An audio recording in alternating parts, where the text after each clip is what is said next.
the period after the release of Mr. Nelson Mandela.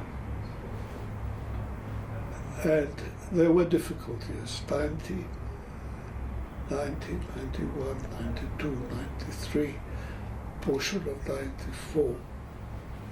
There were differences of opinion. There was Mr. Mandela's attitude of reconciliation, that we should forget about the past and look into the future without actually entirely forgetting our history of the past.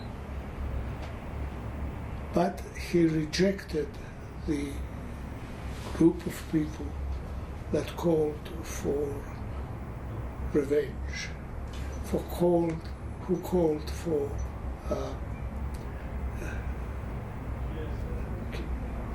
trials like there were in Germany after the war to punish the wrongdoers during the apartheid regime. Nelson Mandela, the National Executive of the African National Congress, and many of us thought that revenge is not an answer to the country's problem. And Mr. Mandela's attitude prevailed, and it was agreed that a committee would be appointed that would hear applications for amnesty, subject to certain conditions, including full disclosure, a political motive for the act done, and that it was proportional and did not disproportionate. And that was eventually adopted, and an act of parliament was passed. It's 20 years ago, but certainly to sift through such gory details, there was a lot that emerged during the Truth and Reconciliation Commission, possibly about what happened, the atrocities against so many people. What was it like to sit through those hearings? There were numerous applications, and I acted as counsel for members of the family, Biko, Koniwe, and a number of others. Most of them I was successful in persuading the Commission that the actions were disproportional. They did not make full disclosure, and other defenses to the application for amnesty. I succeeded in amnesty being refused in the majority of cases, but particularly in the case of Williamson. He was granted amnesty, I think, wrongly, but we wanted to review it in the families, particularly of the Slower family, whose members had left the country, said they couldn't be bothered by going to court to set it aside. And it was hurtful to have the members of the family sitting at the back of the halls, usually the municipal halls, with a lot of people in the audience, but members of the family, close friends right in front, wanting to know why. And there were people, there was a woman whose son had disappeared, and she came from one town to the other and would say, "Mr. Bizos, please, ask the man from the security police what he knows of my son. My son disappeared. They said he escaped, if he had escaped, he would come to me. But he never has. I am sure that he was killed and they kept it a secret and they buried him somewhere. Can't they tell me at least where did they bury him so that I can bury him properly? And it was a very emotional period of my professional life. Still on that, Advocate Bizos, you speak about the emotional roller coaster for these families, and certainly an emotional roller coaster for you, having to listen to such harrowing testimony. Do you think that many of those families, as they sat in those galleries, those municipal halls, do you think, if you look back 20 years, that that process is what was needed to bring some sort of healing to South Africa prior to it even achieving its democracy and to where we are now? Families differed in their attitude. Some of them actually went and embraced the person that spoke the whole truth and expressed regret. There were others.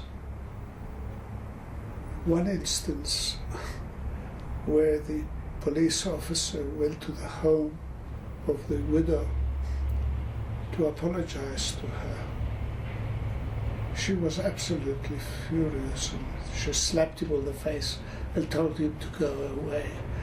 So there were different responses by the people that were affected, whose loved ones had been killed. But there were some who said, thank you for speaking the truth. We feel better about it, and we will let bygones be bygones. There were different attitudes.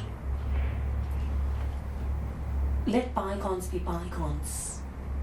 But do you think that there's still a lot that was not said at the Truth and Reconciliation Commission? Do you think that not the whole truth was told at yes, the TRC? I do believe that leading political figures of the apartheid didn't come completely clean. I think that some of them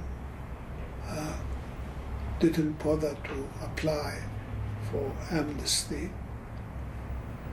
There were people who applied for amnesty but were very matter-of-fact about it, and they were not particularly truthful. And our job as council, and particularly the Legal Resources Centre, we would try and draw out the truth from them. And in some instances, we did not succeed, but we were able to persuade the committee not to grant them amnesty. What does the Truth and Reconciliation Commission mean 20 years later? In retrospect, I think that if we insisted on the Hamburg type of trials in Germany, there would not have been a reconciliation. There would probably have been a bloody civil war. And Mr. Mandela and many of us believed that a civil war doesn't solve problems. It creates even more serious problems. And when the Commission presented its report to Mr. Mandela as the President, the Vice President, Mr. Mbeki, and certain top ANC people objected to the portion of the report that actually dealt with some of the acts committed by members of the African National Congress. And they threatened to go to court to stop the publication of the commission. But Mr. Mandela and his Minister of Justice didn't listen to that proposal. They went together and met Bishop Tutu, who handed over the report, which was made public. So there was resentment on both sides, which was unfortunate. But I think that the view of Mr. Mandela prevailed, and they said, let bygones be bygones, let's look into the future, which we have. I don't know that everyone has been forgiven. There were only about 2,500 people that received amnesty after hearings, but there were also not hearings, but for less serious offences during the apartheid regime.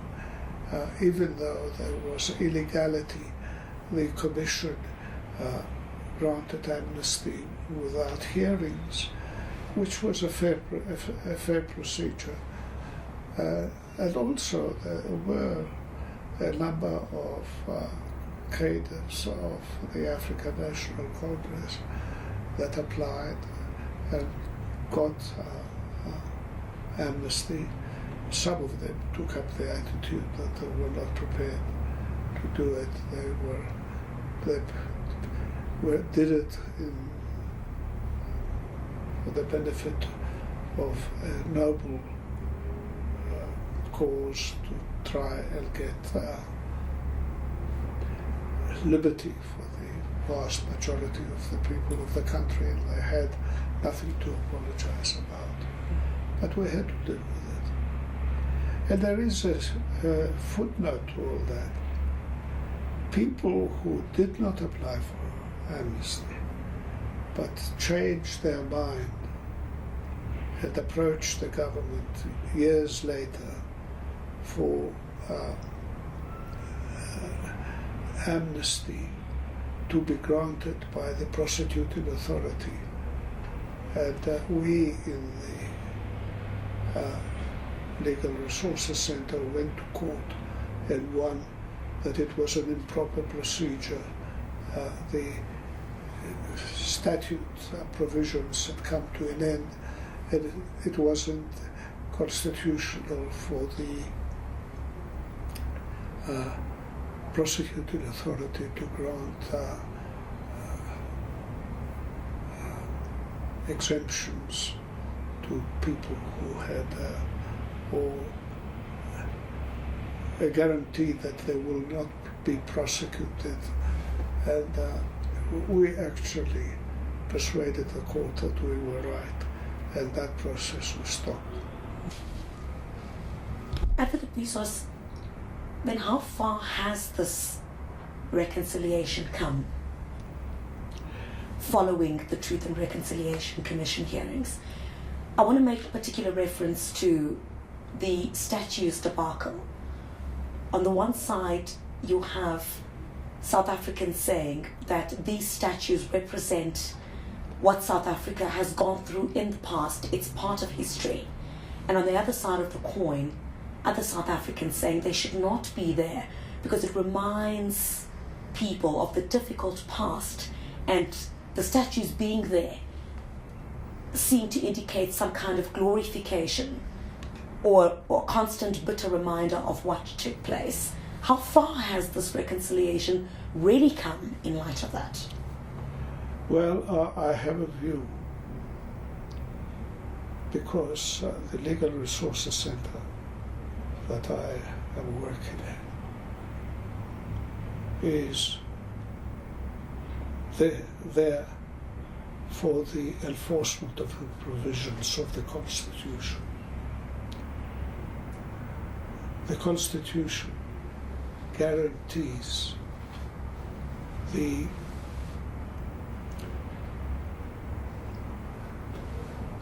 independence and protection of the culture of all groups in the country. It says so expressly in the Constitution. The other section of the Constitution says that the President is obliged to take all possible steps to establish and maintain a united country. What is happening with the statutes is the contravention of both those sections of the Constitution. And I would appeal to people, first of all, any sort of violence or disrespectful acts in relation to statutes is unconstitutional. And there is a difference between what the students in Cape Town have done. Rhodes' statue is on private property, university property. It would appear that the majority of the students and the staff want it removed. It may well be that nobody can stop them from believing that or putting it into effect.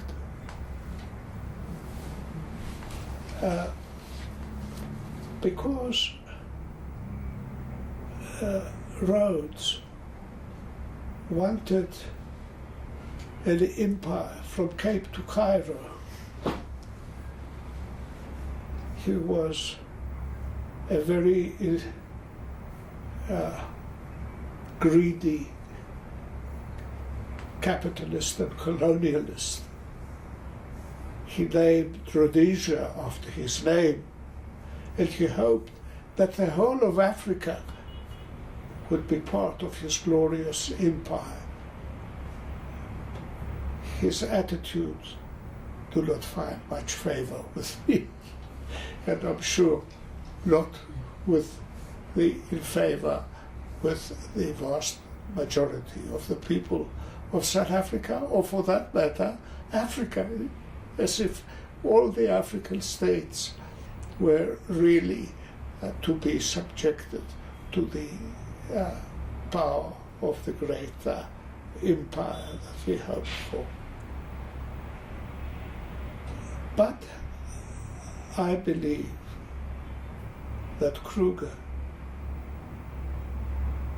was a victim of that policy of Rhodes. He fought 2 wars,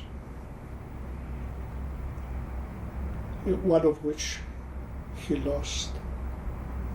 His people were put in concentration camps. He himself had to go into exile. And Bram Fischer, who was an Afrikaner, took me to the statue during the Rivonia trial and showed me an inscription in Dutch, which is there to this day, that whether we win or we lose, as surely as the sun will come out of the clouds, freedom will come to Africa. It was a quote which Bram Fischer the leader of the Communist Party, of the leader after the conviction of Walter Sisulu, Nelson Mandela, Govan Mbeki, and others who became the leader of the underground for the freedom of the people of South Africa, made a statement from the dock. Do you know how it finished? With a quotation of Kruger. There is a substantive number of people, the Afrikaners, who consider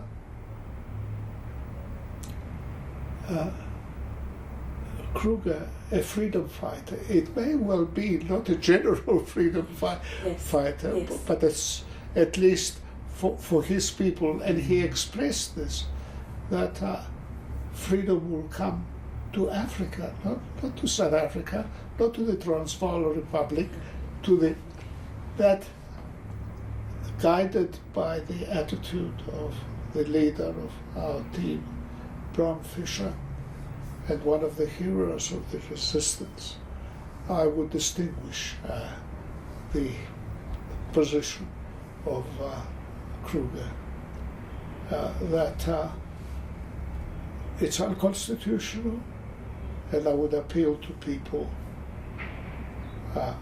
not to deface it, to accept it, and otherwise you will have an embittered lot of people who say Mandela promised us that our language is guaranteed, that our liberty is, that our culture is guaranteed. And I think that they will be able to say justifiably that the promises that were made to them by Mr. Mandela and in the Constitution are not being observed. And people call me a constitutional lawyer. I accept the title. But I don't expect people to violate the provisions of the Constitution. Advocate, I want to come back to the Truth and Reconciliation Commission and the anniversary again. What would you say was one of the most painful days sitting through those hearings back then? I failed in one case. When Williamson applied for amnesty, he had a role to play in the killing of Ruth First, the wife of Judge Helmer, and the wife of School, whose wife and child were killed, the one in Mozambique and the other one in Angola. And he got amnesty. I thought that it was an injustice. He should have been refused amnesty. It was something that I wanted to go on appeal, but the people said, particularly the daughters of Ruth First, who had left the country, said no useful purpose will be served. Whether he gets amnesty or not, we want to honor our mother our way, and we don't want to go to court to set aside the amnesty application. There were others. Is there any particular day that you would recall when perhaps you either broke down and cried, or you felt like breaking down and crying? Crying is, I don't know that I cry so easily, but I can't control my eyes. In having to take the handkerchief, as I have to do now, to wipe my eyes. But there were occasions, particularly when the victims were giving evidence, of how their people near dear to them, wives, children, parents, felt about the killings that took place, and also the killings that were not admitted. He disappeared. He must have gone overseas and died there, or he didn't want to come back to South Africa. And these things which were not persuasive to me were matters of concern.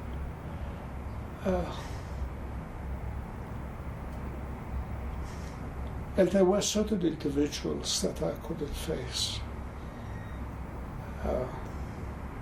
The court gave evidence,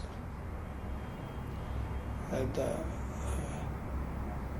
the Legal Resources Center opposed for his application for the killing of 4 people, which he did for private purposes, and because he was actually brutally honest about himself, but because he did it for personal gain, they got 4,000 rands for each person they killed, so-called terrorists, and these were not terrorists. They were just stopped at the garage, and they were killed, and they took guns, 4 of them, which were in their armory, but they brought them along, and he gave them in and got 4,000 rands for each one of them as well. And because of the private gain, he was refused. But on the other hand, he was an important witness in one of the other amnesty applications, giving evidence for the benefit of the affected people. And I had Patrick Mutwalani as my junior. And I said, Patrick, I can't face this man. I just can't face him. You go and consult him. He found it just as difficult. That the idea, that he was, he killed over 30 people, was something that I just couldn't bring myself to speak to him.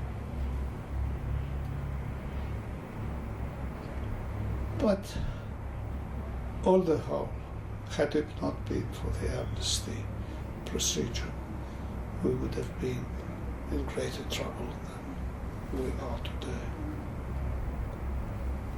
When you say greater trouble than we are today, one of those troubles, many would say, are the scenes that we're seeing coming out of KwaZulu-Natal. It is not countrywide, but there's a fear that it might spread.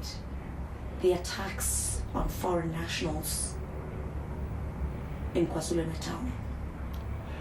KwaZulu-Natal was problematic at the time of the negotiations at Kodesa, and at the times that we wrote a constitution. They wanted independent or semi-independent KwaZulu-Natal.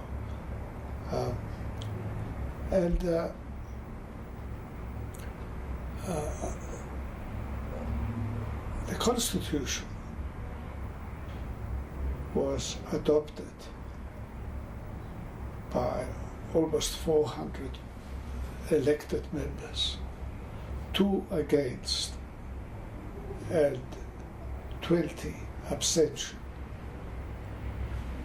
It was, but I don't think that Carter took kindly to the constitution. They wanted a constitution for KwaZulu-Natal, and they applied to court for a constitution put together by their lawyers. The Constitutional Court found 42 reasons why it was not in accordance with the constitution of the country and rejected it. I think that KwaZulu-Natal, although most of the people embraced the African National Congress, there are still a remnant who actually want to be above all else in South Africa, which is unfortunate. And also, there are xenophobic. If you're a foreigner, it doesn't matter how long you've been here, it doesn't matter whether you are a teacher at the university or at the school, you are a foreigner, and you are not to benefit of any of the advantages that you have as a South African citizen or resident. It is unfortunate, and I am concerned that they rely on Zulu culture, that we are the tops, who don't want the foreigners, who don't want the refugees. They're exploiting us. Why haven't we got the shops and they have it? I was a refugee, a war refugee. I was embraced by South Africa, and I embraced South Africa. And I'm sure that whatever reason they have, the people who are the foreigners, there must have been some very good reasons why they left their country of birth. And I think in terms of international law, in terms of our constitution, we owe a duty to everyone, even if they may have entered the country illegally. The Constitution doesn't talk about special persons, it talks about people, individuals that are entitled to fundamental human rights. Being attacked personally, being burgled in your business, rejecting their children to the particular school are not in accordance with Nelson Mandela expected South Africa to be. It doesn't accord with the provisions of our constitution, and I'm disappointed that some highly placed people in KwaZulu-Natal find excuses for the ill treatment of the foreigners